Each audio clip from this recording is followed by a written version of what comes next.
One factoring technique is called grouping. You need to use the grouping technique when you have 4 or more terms. However, we're going to be limited today to just having 4 terms. And so we're going to first try grouping the first 2 terms and then the last 2 terms. However, if that doesn't work, sometimes you have to rearrange. Then we want to factor out the GCF of each group. And then what you have factored out is if it matches exactly, then that becomes the GCF from both groups. And then we keep factoring if we need to. All right, so let's look at this first example. It says to factor the following, and we have 4 terms. 1, 2, 3, 4. So if I just looked and grouped these two and looked for a common factor, I don't see one. 3 and 10, H and K, M and N. Those two don't have a common factor either. So it's time to regroup. So how would you like to rewrite it? Perhaps you see that 10 and 2 are both divisible by 2 and they both have some H's. 3 and 15 kind of go together. So let's just rewrite this. And I would highly encourage that you do write it and then just go start from there. So let's group these two and these two. Please do not use parentheses because sometimes you're going to enclose the wrong signs. So let's look at this first group. What do these two terms have in common? Well, 10 and 2 and the H. So let's take out a 2H, and you want to divide each term by that because that's what factoring is. So we divide here, goes in there 5N, because 2 goes into 10 5 times, H goes into H1, and you'd have an N. Here we'd have a positive M. But let's keep going. Now let's look at the second group. First of all, notice that these are both negative. So we might want to take out a negative GCF of a 3, negative 3, and they both have a K. So let's take out a negative 3K. And you know when we're going to divide negative by negative, we're going to get positives. So that's going to be positive M. This is going to be positive 5N. Now, this is what you really want to make sure. Do those match? Exactly. Well, yeah, they do. They're just in the wrong order, but addition is commutative, so 5N plus M is the same as M plus 5N, so we can keep going. Right? So now, what I've highlighted in yellow, that becomes the GCF of both groups, and if I divide each group, what do you have left? You have 2H minus 3K. And that's your final answer. Now sometimes there's more than one way to rearrange it and get the same answer, and sometimes not.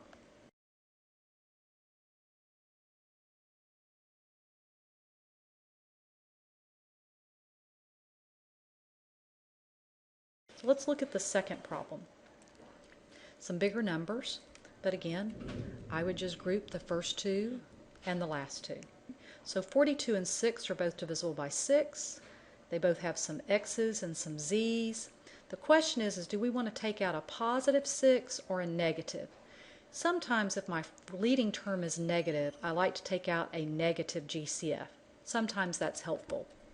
So I'm going to take out a negative 6, and then I see an X squared and a Z squared. All right, so a negative divided by a negative leaves me positive 7Z. Right here I have a positive divided by a negative, so that's going to leave me negative 1. That's it, negative 1. So let's look at the second group. Well, again, my leading term is negative. 2 goes into 14, so I might take out a negative 2. They both have some X's and some Z's, so let's try negative 2XZ cubed.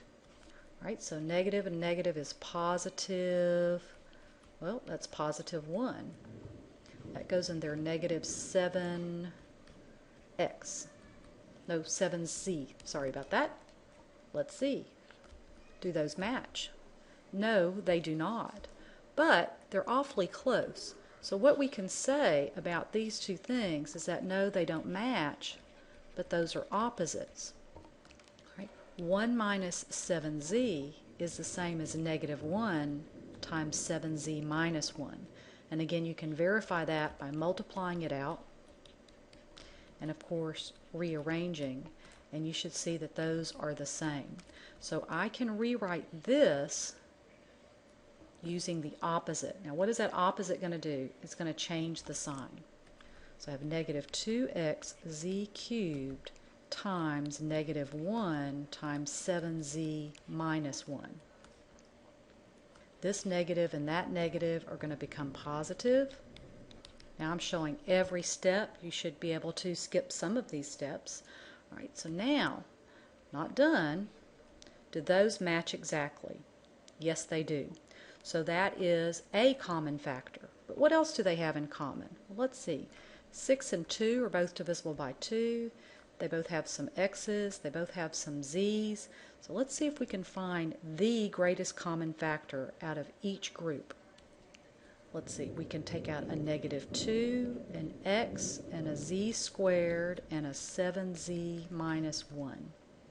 Wow, that's a lot. So if I divide all of this by negative 2, so negative 2 goes into 6 positive 3 times. X squared divided by x is x. The z squares would cancel, the 7z minus 1 would cancel. Now, let's look at this one. Again, we're dividing by here. So 2 divided by negative 2 is negative 1. X divided by x is 1. Z squared and z cubed would leave me a 1z, and the 7z minus 1 would cancel. Now usually we don't write that 1 there, but that would still be okay. Now let's say you didn't take out this whole GCF at one time. Let's say you just took out that 7z minus 1.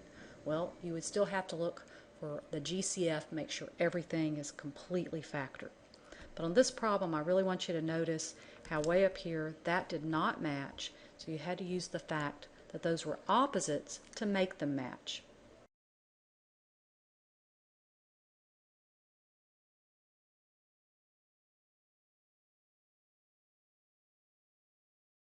Let's look at this example.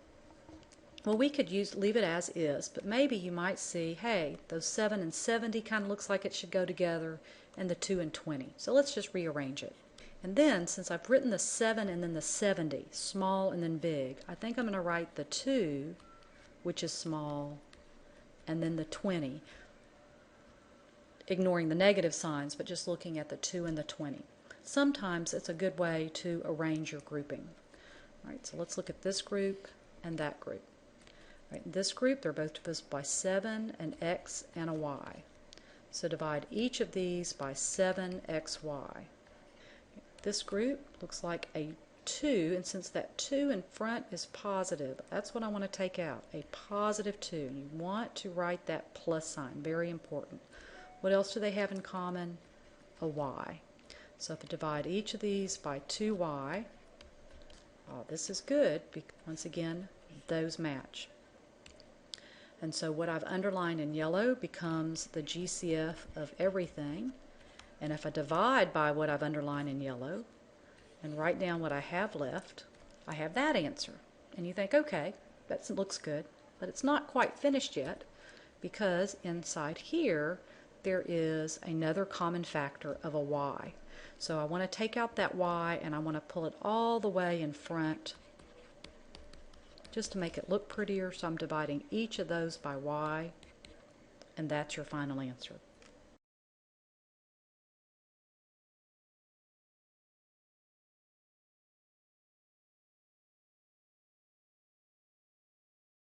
So I would like for you, for class, to factor that problem and then tell me why this is not factored completely, meaning I should be able to factor it further, and how would I do that?